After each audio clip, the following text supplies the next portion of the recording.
Anka Viste.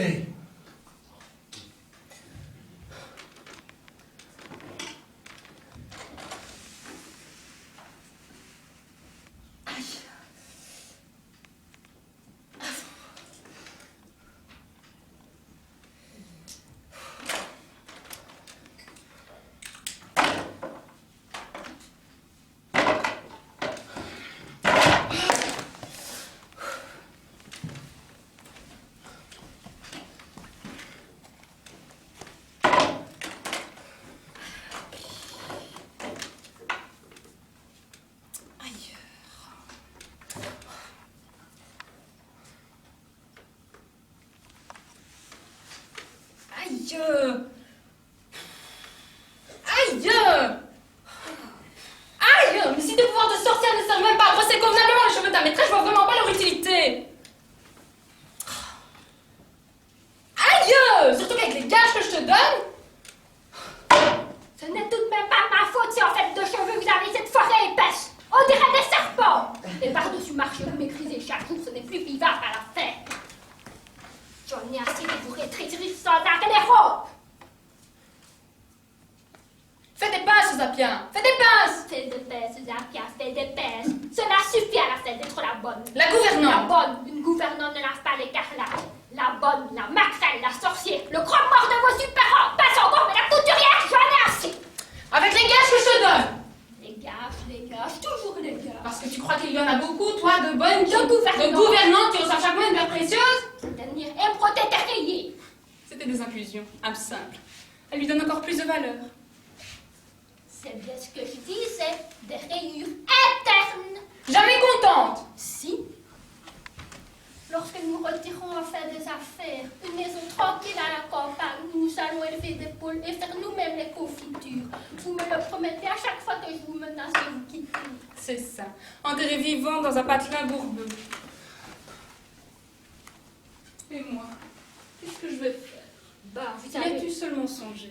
Bah, vous allez vous reposer, lire, broder, m'aider à préparer mes filtres, que sais-je encore. Tiens, faire des pinces à vos robes. Et arrêtez en fait maigrir, oubliez le son, moi. Pauvre petit. Et qui va s'occuper d'eux? Bah, il y a assez de gourdes pour leur cuire des œufs et leur pot de marmot. Ce n'est pas de ça dont je te parle, mais de leur être secret, de leur liqueur nacrée, de leurs couilles palpitantes comme des cœurs jumeaux, de leurs mains fiers et flamboyants. Qui va s'occuper de tout cela? Je me permets de vous faire remarquer, chère patronne, sauf votre respect, leurs bijoux de famille, vous ne vous en occupez qu'une fois dans la vie de chacun de malheureux. À peine sont-ils passés par votre lit que vous les jetez comme des mouchoirs sales. Oui, d'accord, je n'aime pas me répéter, ce n'est tout de même pas de ma faute.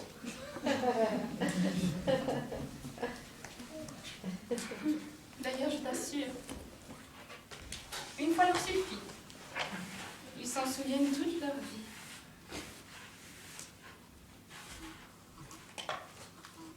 Ce n'est pas leur avis, justement. Après une première fois, ils en redemandent encore et encore. Ce n'est tout de même pas de ma faute s'ils sont assassins, d'autres attendent. Qu'ils disent merci, qu'ils se retirent, c'est clair, non? Vous êtes une femme sans cœur. Êtes-vous une femme d'ailleurs? Vous êtes plutôt... Un monstre sorti des ténèbres de l'enfer pour punir le genre humain, je sais. Tu ne te lasses pas de me le répéter. Mais quel beau monstre, n'est-ce pas? Demande à mes hommes. Ah, ceux-là, ils sont aveugles. Je n'aime pas avoir de cœur, moi. Et cela vient de toi. Toi qui as vu combien folle et désintéressée je peux être quand je tombe amoureuse. Une pauvre biche tendre et languissante. Cela dure si peu. On ne saurait avoir de sentiments éternels quand la vie qui nous est donnée ne l'est pas. À juger d'après la brièveté de vos passions, vous devez vivre 24 heures comme les éphémères. Passe-moi la robe.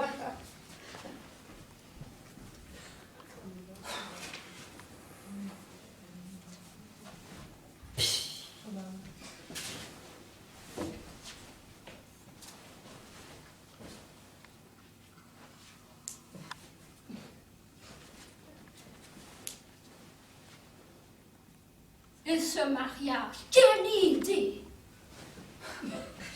Faut ce qu'il faut pour conquérir un homme, ma vieille. Tu ne peux pas le nier. Je fais des efforts. Et cette fois, je peux même dire que vous en faites trop. Zapia, cesse de m'accabler. Cette mascarade m'ennuie. Plus toi, si c'est possible. Mais le tendre Gonzague le voulait ainsi. On est toutes les deux là en train de parler boutique, j'avais presque oublié mon doux Gonzague. Heureusement, rien qu'à dire son nom et mon corps s'enflamme, je l'aime. Ah, comme je l'aime. Pourvu que ça dure. Mais c'est une mauvaise foi, je l'épouse. Que te faut-il de plus? Épousez, depuis que je suis à votre service, je vous ai vu faire ce jeu une bonne douzaine de fois. Stupide calculatrice. Une douzaine. Tu sais bien que c'était de faux mariages. Je m'arrangeais toujours pour qu'un supposé mari se présente au dernier moment. Et cette fois, Rien, je me jette à l'eau, pire dans les flammes et sans précaution. Gonzague s'est occupé de tout. Je n'ai aucune chance de m'en tirer. heureusement pour lui, il vous connaissait de réputation. Il a préféré prendre le devant, le pauvre. Pauvre! Lui qui est en train de gagner mon cœur! Dans 2 heures seulement, je vais lui dire le oui définitif. Et pour mieux me garder, il n'a jamais consenti à être mien. C'est en quoi il a été de louable prudence. Mais Zakia, tu me hais! Sais-tu comme c'est humiliant un homme qui se refuse à vous? Surtout un homme que l'on aime le tréfonds de son âme, de son corps. De votre corps, surtout. Connais-tu le tourment d'une femme amoureuse qui se voit refuser ce que tout homme donnerait à la première venue? Sans palabre, sous une porte cochère, dans une arrière-salle de café. Là, vous recommencez à rêver. Zakia, laisse-moi le voile.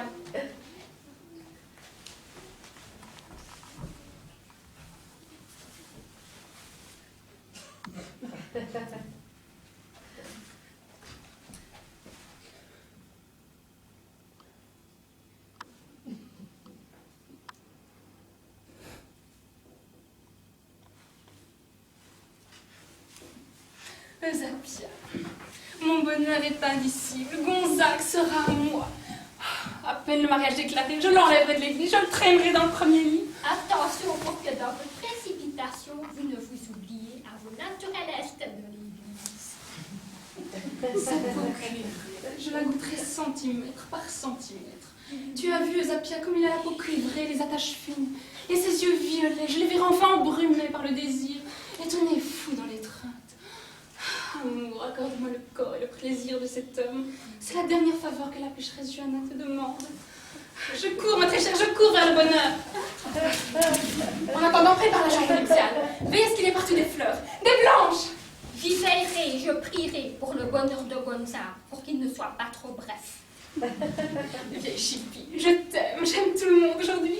Je suis si heureuse de venir à Gonzague. À bientôt. À trop tôt, je le crains. Tu n'as pas changé d'avis, tu ne veux pas assister au mariage. Il y a une chance sur 1000 pour que ce mariage se fasse. Si c'est le cas, je préfère ne pas y assister. Fais tes adieux à ta patronne célibataire. Lorsqu'elle reviendra, elle ne sera plus qu'une pauvre loque conjugale et soumise. Élève un peu ses jalousies, on dirait qu'on vit dans un tombeau ici. Aujourd'hui, c'est un jour de deuil pour notre maison.